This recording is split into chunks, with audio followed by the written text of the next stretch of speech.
What is up, everybody? Welcome to the show. We got a guest today, Nathan Smith, who is a serial entrepreneur, real estate investor, weary traveler, avid learner, outdoor enthusiast, owner of Triumph Investments, amongst other companies. He's a Wisconsinite, relocated to Colorado, and he's a Gobundance brother of at least 2 years now, maybe three, coming up on three, I think. So welcome to you, Nathan. Hey, thanks, Jamie. Yeah, absolutely, man. I'm happy to be on the podcast finally. I'm excited. I've been listening to all the episodes lately. You do awesome work on here, man. Oh, I appreciate that, man. No, it's fun. I really enjoy. I get to meet so many people doing this. It's a blast. So let's get some of your backstory. I talked about Wisconsin to Colorado. Kind of fill in the blanks for us in between there. Yeah. Like you said, I'm from a small town in Wisconsin. The town's name's Clayton, Wisconsin. Nobody's heard of it. It's got 400 people, I believe. I grew up on a gravel road, no stoplights. The whole. Is it near anything like Madison? Really. No. Yeah, it's northern. Technically, I guess it's only about an hour and 15 minutes from St. Paul, Minnesota, but into the Wisconsin side. So kind of northwest of St. Paul there a little bit. But yeah, had just a wonderful childhood growing up in a small town, lots of opportunities to me. Played a lot of sports, got in a lot of trouble. A big farming community. My dad's actually the vet in the hometown there. So I did a lot of farm work growing up. Kind of instilled a good work ethic, probably is what I took most away from that. And then was kind of always thrust into those leadership positions because of, the smallness of my high school, to be completely honest. From there, I went to a local college, University of Wisconsin at Eau Claire. Played college hockey, was fortunate enough to be able to continue playing athletics in college. So did that for 4 years, had a blast. Yeah, that was absolutely awesome. I tell a joke because like they won the national championship like a few years after I left, so they had to get the bad people off the team. Yeah, they had to clear them out. Clear them out. They Division 1, 2. What division is that? They're only 3, and there's no 2 for college hockey, so there's just one in 3. But That's wow. So then, all right. Yeah. So you're in Wisconsin. What'd you go to college for? So I ended up getting a major in chemistry with a business emphasis. So it was my degree, but when I entered, I was pre-med and kind of went down that whole route, et cetera. Gotcha. What was the ambition at that time? Were you thinking I want to be a doctor or what like always, or was that something that kind of popped up once you went to college? I was pushed pretty hard. Dad was a vet. My mom runs a lab at a hospital, so pushed medical for sure. Ended up becoming a pharmacist. So I rebelled hard, like went way over there. But yeah, that was my way of rebelling probably. But yeah, I kind of always I was good in math, good in science. So I was kind of already down that path, I should say. Very cool. All right. So when was the move then, or what precipitated a move out of cold and snowy Wisconsin to not so cold, somewhat snowy, but sunnier Colorado? Yeah. So after that, took a quick 4-year stop, 6-year stop in Madison to get my doctorate, did that whole deal, built my real estate that's when my real estate journey kind of started. And that's when you were getting your doctorate, while you were getting your doctorate, you started to invest in real estate? Yep. So wow. I talked dad, the classic talk dad into buying a house, renting the rooms out. I think there's a term for this called house hacking. We'll have to bring Craig Kurlop in to see if he's heard of it. But I house hacked. And then I just started kind of really pinning my ears back right when I got out of grad school and buying, like using creative financing in my high W-2 while still living like a bum college kid, to be completely honest with you, and buying assets. That, kind of precipitated into me moving back to Eau Claire because that's kind of where my main market is in Wisconsin. Yeah. And the Go Bros probably remember it. It's humbling, but Matt Onofrio's in Eau Claire too. Yeah. So like I was thinking I was like pretty good. It's not a huge market. And then all of a sudden I'm just like, whoa. Boom. First onto the scene. Like, how am I supposed to keep up with that guy? Yeah. It's crazy. Now, I'm curious about this. So your father is a vet, and I think we were talking before recording, like you started a couple of businesses. We'll get to that were to help your parents retire. So I'm guessing that your parents weren't in, or maybe they were, the entrepreneurial mindset growing up. They were kind of were they like, I'm getting at like, where did this come from? This desire at that young age to say, hey, I want a house hack or whatever it was called at the time. Yeah, exactly. I don't think it had a phrase, but I was always bent towards entrepreneurship. Just that's kind of been a bent of mine. My dad does own his own practice, so there is some entrepreneur mindset there, but he's a business owner. He'll be the first to tell you that. It's not passive. He works every day in the business. My mom has always been a W-2 employee, but from a young age, I remember like diving in the local pond on the golf course and digging golf balls out of dirty ponds and selling them. That was like probably my first panure, I guess, if you say. And that morphed into trying Amway one time and doing all this different stuff. I knew I wanted to own a business, and that's honestly probably why I went pharmacy versus medical. That morphed into I want to own my own pharmacy. You get the picture. And part of that education was just reading books and realizing that a lot of things that kept coming up was rental property, the passive income side of things. So I really wanted to drill down on how I could do that. And I'll tell you, probably one of the greatest experiences of my life was I was a guide in Alaska on a fishing boat for 3 summers while I went to grad school. And it's one of those lodges, all-inclusive lodge. So it cost a decent amount to go fish at that lodge with us. And you'd be stuck. I was the deckhander, the first mate on a boat, and there were 6 people on the boat, but you're stuck on the boat with these people that obviously are successful in some area of life for 10 hours. And I would just ask them, okay, I'm 22. What would you suggest I do? What would you, just asking some open-ended questions to, honestly, multimillionaires probably, and just be like, what would you do if you were me? And real estate kept coming up like, hey, I do this. I would go back. I'd do this. And that was really powerful, that experience. All right. So first house hack, were you working for a pharmacy or did you start your own right away? I'm assuming you were working for one, right? Yep. I've always worked for Walgreens since I interned there. I never actually went down that path. Decided pretty quick that pharmacy ownership wasn't for me. Gotcha. So yeah, I always stuck with Walgreens. I actually still am part-time. I have to work 4 hours a month. Wow. That's the 4-hour work month. Isn't that a book or something? All right. So you're in med school, actually in Madison. You buy your first house hack. Tell me about the progression of that. Like what did you learn from that? What was the next step and what have you grown since then? Yep. So that first house in Madison's probably the most expensive market in Wisconsin. So I would have loved to expand in Madison. It's the jewel. It's an awesome market if you're in it. I just was looking at it, trying to save up money during grad school because I worked a lot and just realized that, hey, the price points are a lot cheaper back in Eau Claire where I just lived for 4 years doing undergrad. So that was the natural progression is like, man, price points are cheaper, cash flow, et cetera, et cetera. So I think my last year I graduated, I purchased 2 houses back in Eau Claire. And that's kind of where things started to take off as I started to really purchase hard back in that market as I graduated school. Do you still have a portfolio there today? Is that where you have a bunch of property? Yeah, I'd say that's probably where about 60 to 65% of the assets is in that market. What do you have there? Is it all singles, duplexes, that kind of thing? And how many? Yeah. So I bet you it's probably 100 doors. And it's everything from single families to duplexes, to, I guess the most doors under one roof is 9, but then there's like this little community of 5 quads. So that's 20 units, so it's small multi. And now are you on your own there or do you have partners in that market? Yep. All on my own. So that's kind of my thing is I've always kept it in-house. I have 100% ownership of everything I have. Except full disclosure with my parents, we're 50-50 on each of those partnerships. Yep. Makes sense. Now the pace at which you scaled to 100 doors in Eau Claire, what first house hack was, I don't know how many years ago that was. How long did it take you to get to 100 doors?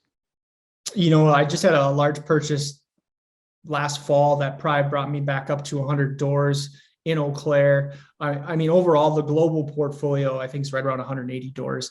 And then I kind of went over to like the Appleton, Oshkosh area, which is on the eastern side of the state, had a bunch of properties in the middle part of the state called Wausau, Stevens Point area. And I actually sold out of that partnership. So I've been up to I think I'm back up to where I was at a peak, but I sold some assets 2 or 3 years ago.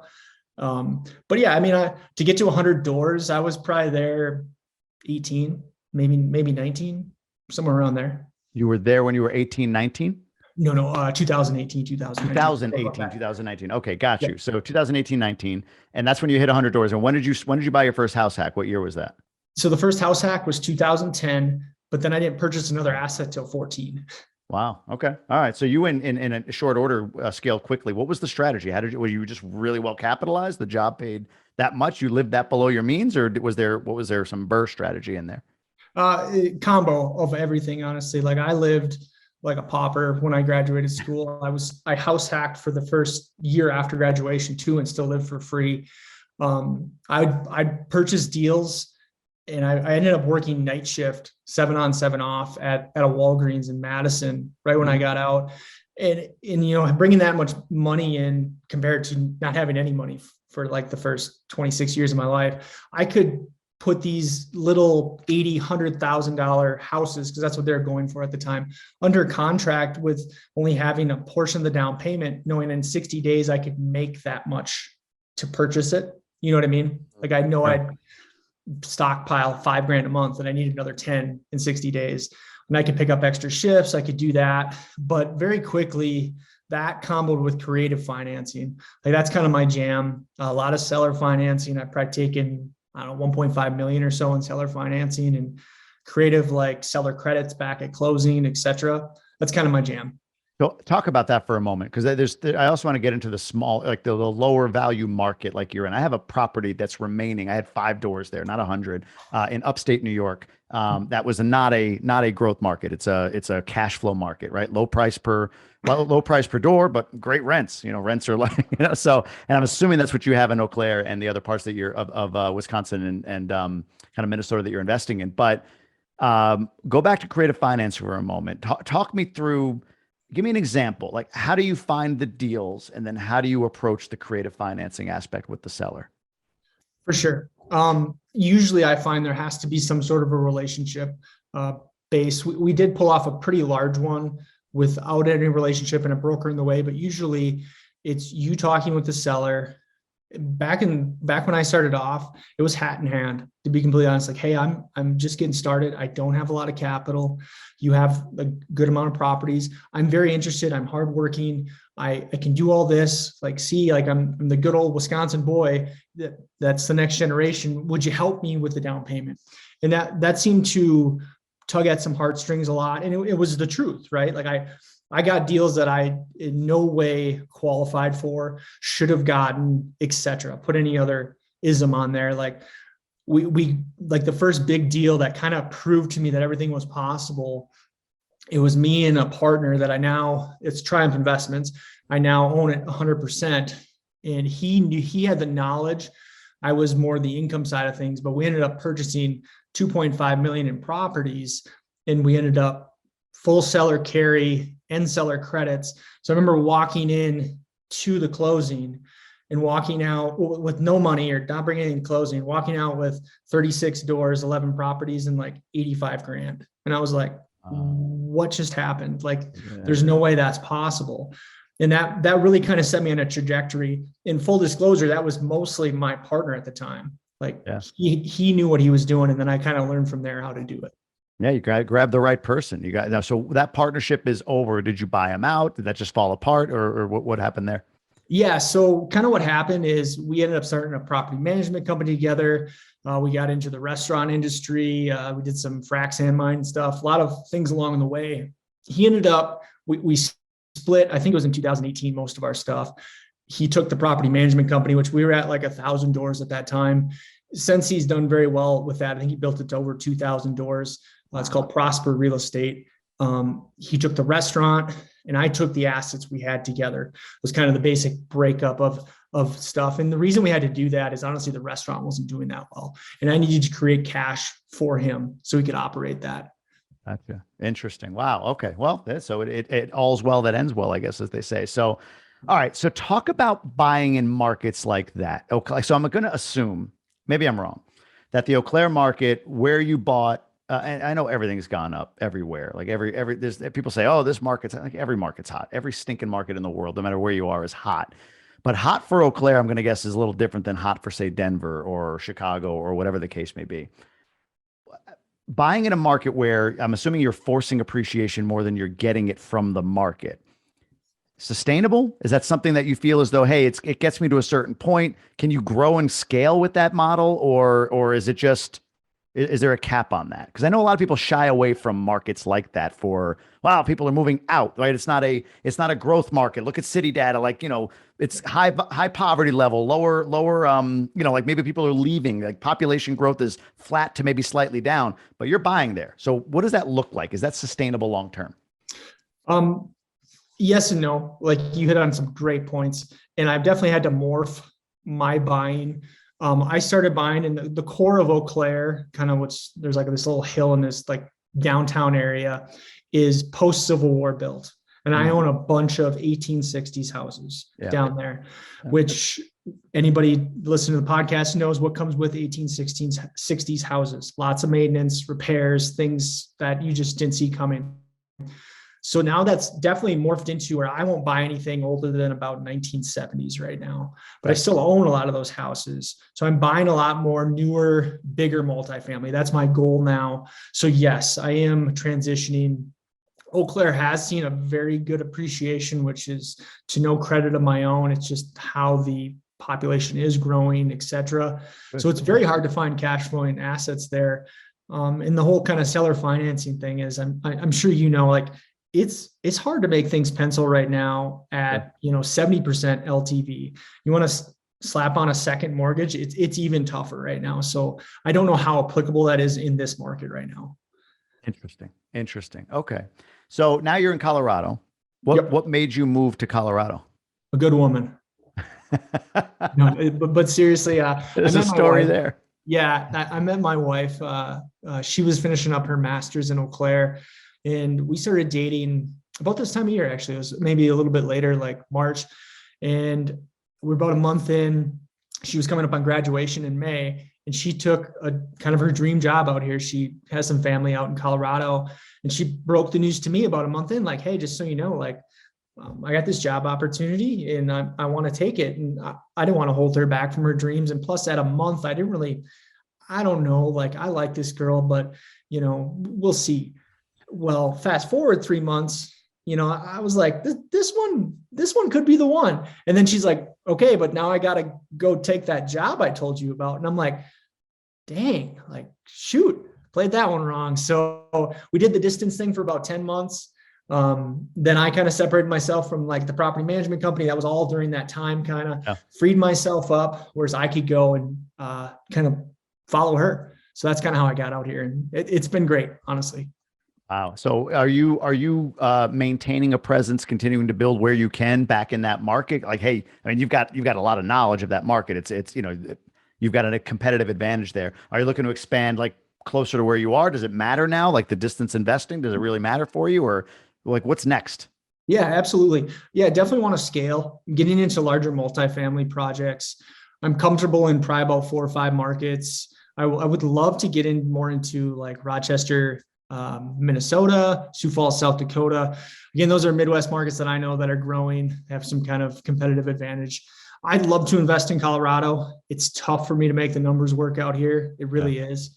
But yeah, the big learning curve that I had to learn, even when I moved out here, is managing at a distance. I was so hands-on, right? I was the operator. I was in there. I'd come do the demo day with my guys. I'd tear off shingles if we did a roof. And being 1,000 miles away, it was actually a really good learning curve. Like, Nate, you need to learn how to be an asset manager now, not so much boots on the ground. And I bet you that was a good 12 to 18 month learning curve, that there was some headaches and some broken noses along the way. What were the biggest takeaways? Like, what are 2-3 things that you look at now, like that you've converted from, boots on the ground to asset manager, as you put it? What are some big, like, wow, okay, this is one thing that I needed to do that made me an asset manager. This is another. Are there 2-3 things that really, that you've become, or tactics or learnings that you've had that you could share?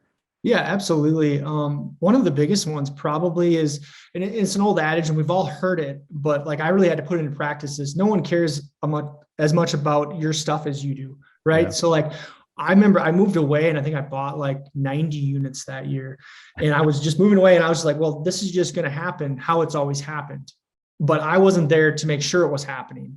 And that was a huge issue. So we had some renovations go way over budget. Wow. Some like rent increases fall through the crack that wasn't there to help send the renewals out and raise the rents where I wanted them, et cetera. And that was completely my fault. right? Like I should have known, like knowing now, like we established meetings with property managers that manage the assets every week. A lot of it is the company that I used to be highly involved with. They still manage a good portion of them. So that's easy. I helped hire some of those people and get them the job. So that's nice.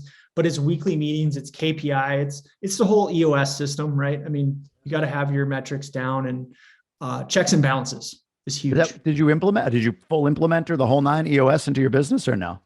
I guess it's not so applicable for me, right? Like I'm just managing like Prosper Real Estate. Like I don't have any employees. I think that's kind of where I'm at right now. And we can talk about that. Like I'm kind of bored. I need to build a team again, and I will definitely implement EOS, but I guess it's not my place to make them implement EOS type thing.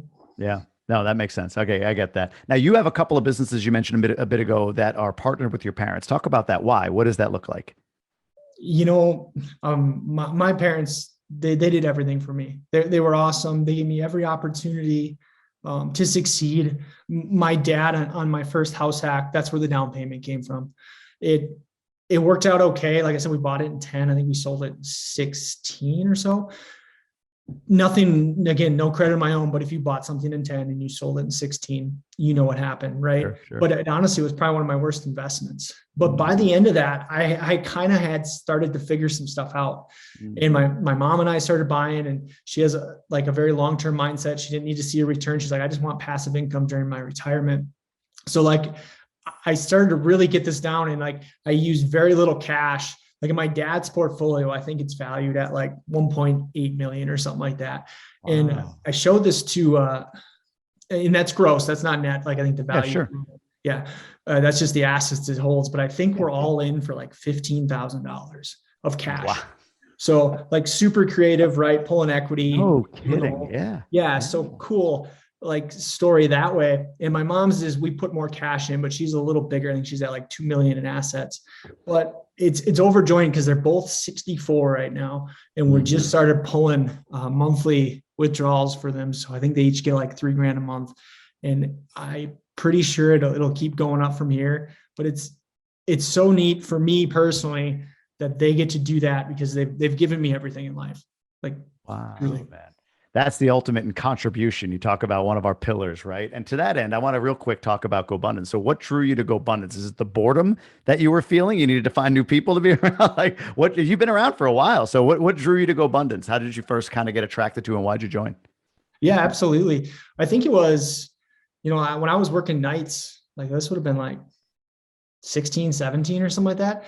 Yeah. A lot of like my first podcast I listened to was probably Joe Fairless, because he does that daily thing, and I could just rip through those.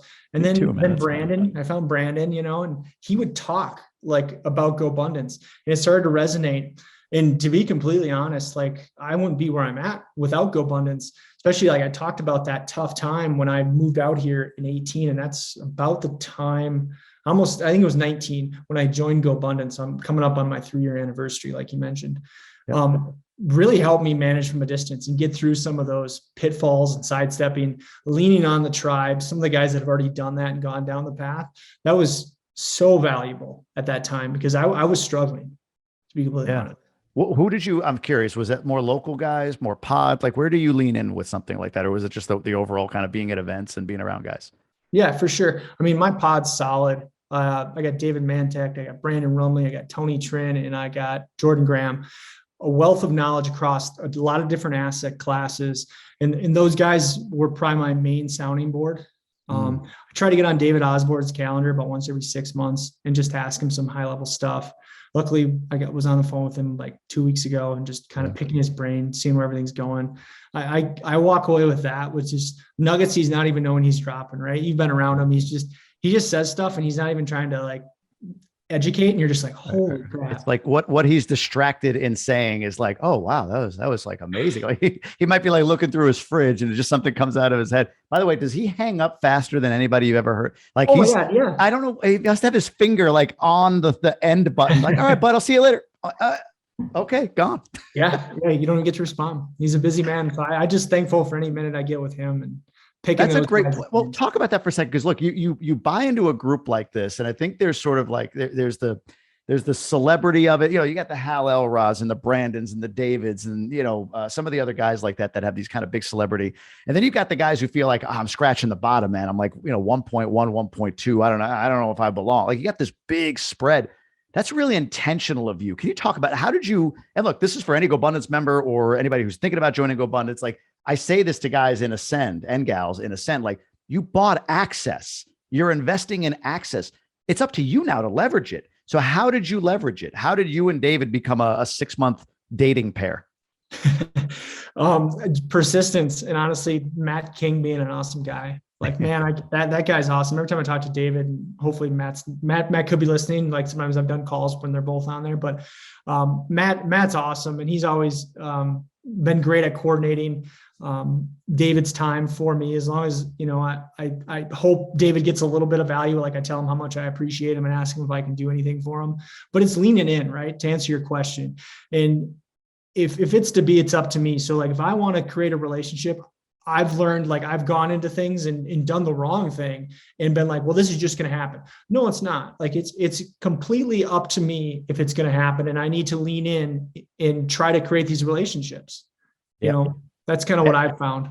Matt's the key. Matt is this is a little insider hack, right? Matt is Matt is David. David is Matt, right? So Matt and I talk probably once a week at this point. And, not that I don't talk to David that often. I see him at different things. Every so often he'll text me on something or I'll text him or whatever. But Matt is the key. And Matt, to your point, is a young guy, hungry, smart as anything, savvy business wise. And, for me, I feel like, if you're a value, a contributing person and you're giving value and, like you said, making that call every 6 months, something that's, valuable for David too. He gets to, throw some things at you. He gets to test some thoughts, put some things out there for you. I think that's so amazing, man. I don't think enough people do stuff like that. I'm not saying everybody call David, but whoever that person or those people are in this tribe in particular, it's grown a lot, but it's still like 700 people. It's not that many people at the end, in the end of the, It's still very exclusive. So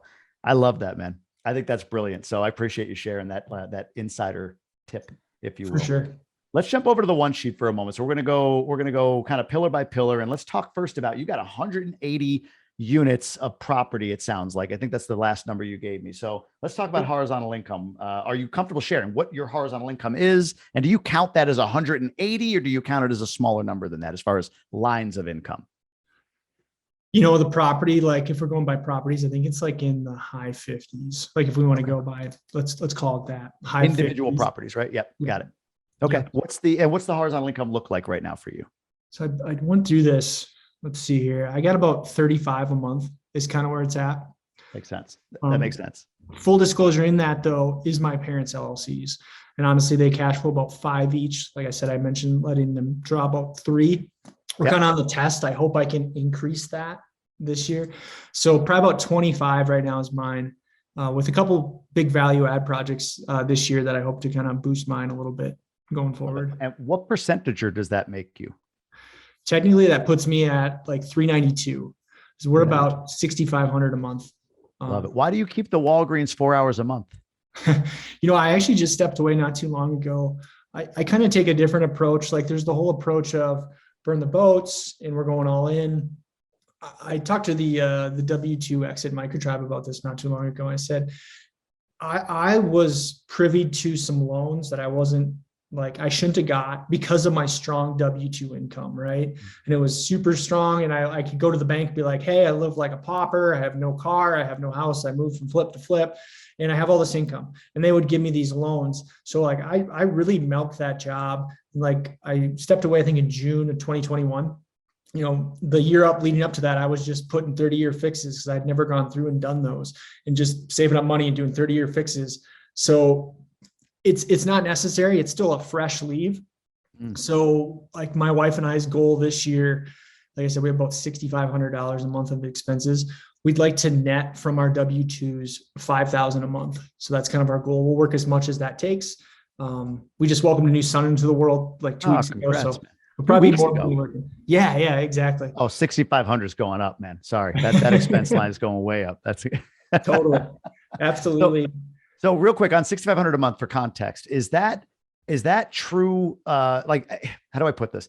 The business, I find this for a lot of guys that listen that are maybe W-2 and making that transition. I've learned this in my transition. Like when you say 6,500 a month, is that truly, like the expenses that anybody that has a job has, like, is that cell phone, Wi-Fi, or do you have a certain amount of expense covered by your business and 6,500 is what's remaining? So some things that you might use personally are actually business expense, and 6,500 is what's remaining, like your personal mortgage, if you have one, daycare, if you don't include that in your business, right? Like those aspects, correct? Yeah, absolutely. I mean, so like that 6,500, I think like 1,500 is a mortgage. I put about 500 extra a month for Colorado has very cheap property taxes compared to my Wisconsin property taxes or Texas. So that's in there. And then you have like your car insurances that kind of lumps in the next 500.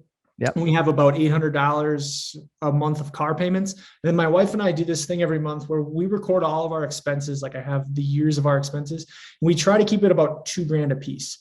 And we kind of sit down at the end of the month and we look at them. We'll probably have to expand that as you mentioned, and as our horizontal income goes up, but also kind of, the lifestyle creep. So I'm trying to fight that as long as possible, to be honest with you. Yeah, it's hard. It's very hard, especially as you have kids. And the first expense will be, why do stores have like rock and plays and pack and plays? And then you go buy all of them just to get sleep. Like one of these will work. Get me a swing. Doesn't matter. Put all of them in my house. Make this kid sleep. But you're 2 weeks in, so you may not be hitting that just yet. No, not quite yet, but I feel like I'm like my own Amazon warehouse. Like we get like 3 packages a day. And my son, who's born on the 1st, what is it, the 17th, 16 days old, he gets more mail than I do. Yeah, it's like, oh my God. 60 days in this world, and he's got more mail than you've ever gotten in your life. Exactly. That's funny. No, I love that, man. Thanks for going through that. That's incredible. Let's talk about age-defying health. So what about weight and body fat percentage? What does that look like? Yeah, I'm weighing about 200 pounds these days.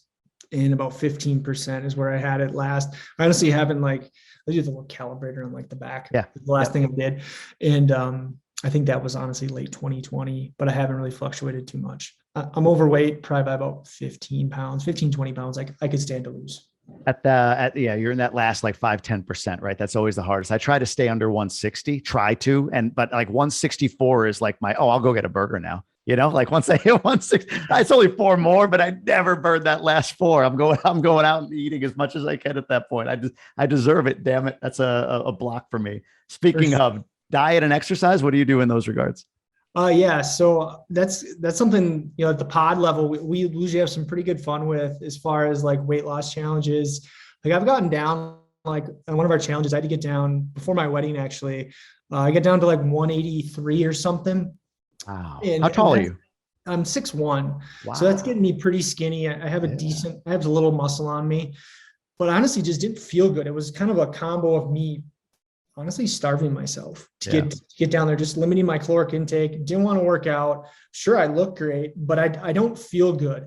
And we'd kind of gone down and we talked about that as a pod level. So like I'm signed up to do the Oregon half Ironman this year in July.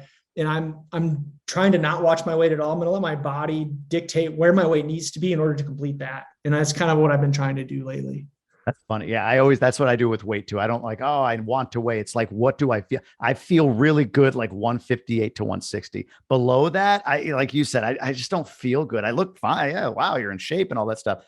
162, 3, 4. I'm okay. I get over 165. And again, I just don't feel good. So there's like a range there, like 158 to 160 is ideal. 160 to 164, just based on feeling, not because of BMI or any. In fact, BMI, I think I'm supposed to be like 112 or something ridiculous like that. Right, exactly. Yeah, it's totally not applicable. Yeah, and like you say, I'm kind of in like that 190 is my sweet spot. That's where I should be. So I'm heavy by about 10 pounds right now. I think. Gotcha. Which is always the toughest 10 to lose. So, all right, let's talk about your LHI, your Life Happiness Index. Do you have that for this last quarter? And where is it? What are you working on?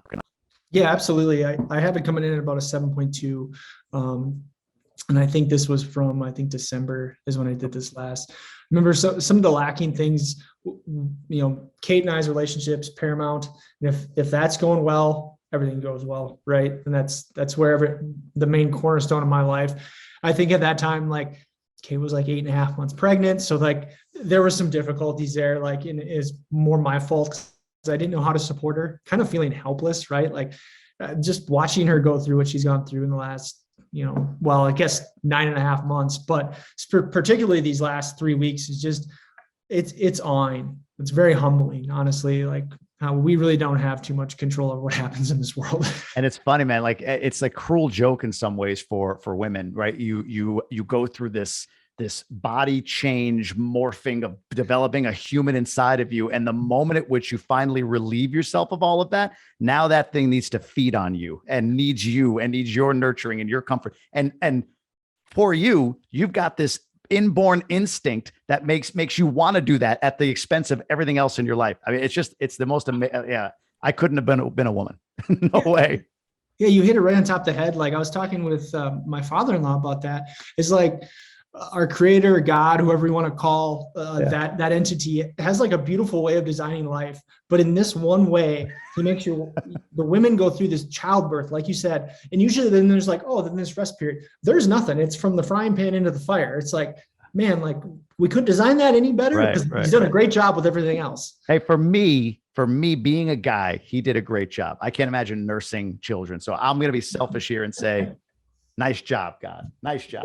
Yeah, absolutely. How about contribution? Where do you like to give back? What do you like to give? Is it time, money? What do you do in that regard?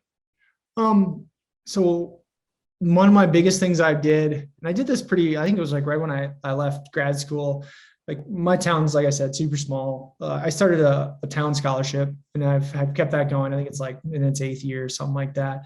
That's big. We're looking at probably starting one at my wife's high school in the relatively near future. Given back at the collegiate level to my college hockey program, just the booster club and stuff like that. So I lean into those past relationships. We usually try to like adopt a family every year for Christmas and things like that. One of my big pillars, my bucket list items is I want to give 25 million away to charity. And it's kind of the cart and the horse carrot? It's like, do you give away now because you have some funds to try to work towards that goal, or you're probably the best steward of those funds to make them grow so you can give more later? One of my mentors kind of like laid that out. I asked him that one time and he's like, you need to at least start giving some now so you establish the habit, because otherwise it'll always be, let's wait till later because it'll keep getting bigger. Yeah, that's fair. That's a good point. Yeah, I guess so. Right. That's probably very good advice, sage advice. Like, get in the habit of giving, and when you're ready to give the big amount, you'll be just sort of in the routine of doing so. Yeah. All right. How about trips? Have you been to any? Have we met at a Gobundance trip? Maybe we have. Maybe we haven't. I can't remember. I was at Steamboat. That was the last one, and then Park City I missed just because the little guy he was fresh. So, but looking at, I'm probably gonna join Champions here this year so I'd like to lean into a Champions event, kind of see what that looks like. Yeah. But yeah, otherwise I don't think we've met like face to face, just probably online, just on the chats and stuff probably, but that's about it. In passing. Yeah. Yeah. As far as trips went, we took my family and some friends, our family and some friends up to Alaska this last summer, because obviously I have some connections up there guiding. So we took like 24 people up there and had a fishing trip and did all that last summer. Big fish with, who is it? Andy Hicks? You got a big old fish up there with him, right? Yep. Andy Hicks was up there. He was fly fishing the Kenai a couple of days and then came down to Homer and fished with my buddy and I for a few days. And we caught him a nice fish. Yeah. Him and his wife came up, which was awesome. That thing had my BMI. It was the exact same size as me. It was unbelievable. I was like, wow, that's a hell of a fish. So, wow, yeah. Really cool, man. I like I said, I love the story. I love hearing about all that you're doing, and some of the stuff that the contribution that you're looking to have, and all of that is just really inspiring. So I appreciate you sharing everything. How about this? This is the question from the Gobundance card game. What was the last personal breakthrough you experienced? Let me think about that. Yeah. It's a deep one. Yeah. One of the things I'm really struggling with right now, I have a couple of things, like, because it's so fresh, I've stepped away, and I know like Mr. Turner's spoken on this at length, and he does such a good job of succinctly putting points that you're trying to like, it's just a constant like talk in your head. And he says it in like a sentence. You're like, yeah, I've been trying to work that out in my mind for 6 months, but yeah, you just said it. I'm bored. Like the whole dream of financial independence. Let's get there. There's a local Gobundance guy here named Mike Del Sesto, and he told me this before he even stepped away. He's like, Nate, I did it, and now I'm like, the horizontal thing.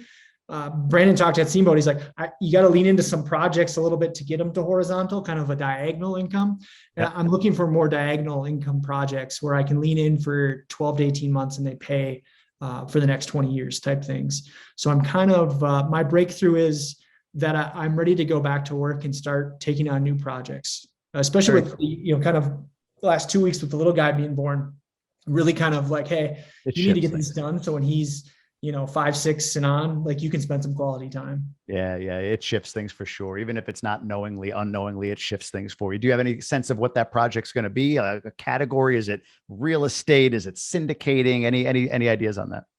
Yeah, it'll be multifamily at first. And I really want to get into the industrial real estate space, more warehouses. I'll keep scaling how I can. I take some money from, I'm at a place where I'm where I'm at because of my mentors and the people that came before me. I have some mentors that'll lend me money for deals, and it's just a strict, here you go. It's like a second mortgage, and they don't take any ownership, which is, wow. I know a lot of guys don't have that. I'm very fortunate. So I'll keep going that route and trying to keep everything in house, but definitely open to syndicating in the future. Just trying to build my unit count and try to build a small team underneath me to be able to run the business so I can step away. I don't know if you listened to the Brandon Turner episode on Tribe of Millionaires, just came out as we're recording this like a week ago, but did you hear that one or no? I did. Yep. Where he went through those 4 steps, like, DIY to architect. And for me, it's like, oh, I'm a COO. I'm thinking, oh, I'm an architect. No, I'm a COO. Like architect is that next level, I think, for many of us. And it sounds like that's kind of where you're moving toward. That's exactly it. I was blanking on the analogy. I was talking with a guy I'm looking at partnering with this morning, and I was blanking on the analogy. I'm like, it was CEO, and it was like general, because then he went into the general thing. I'm like, it's general up here, but that's not what he used. It's something else. Yeah, exactly. I need to go into that architect. I'm very much COO now. Yeah. I love it, man. But wow, you built a significant business, significant company. I love all that you're doing. Where can people learn more about you, find out more about you? Where do you want them to follow you? Whatever it might be. Yeah, I mean, probably the best spot to do that is on Instagram. I'm Dr._Nate_real estate. That's my tag. You can email me. My email is nathan@clearwatercapitalgroup.net. All lowercase, all one word. That's probably the best. Great to meet you, man. I appreciate you being on. And man, this was great. Thanks for taking the time with me today. Absolutely, man. We'll link up at the next event. Absolutely.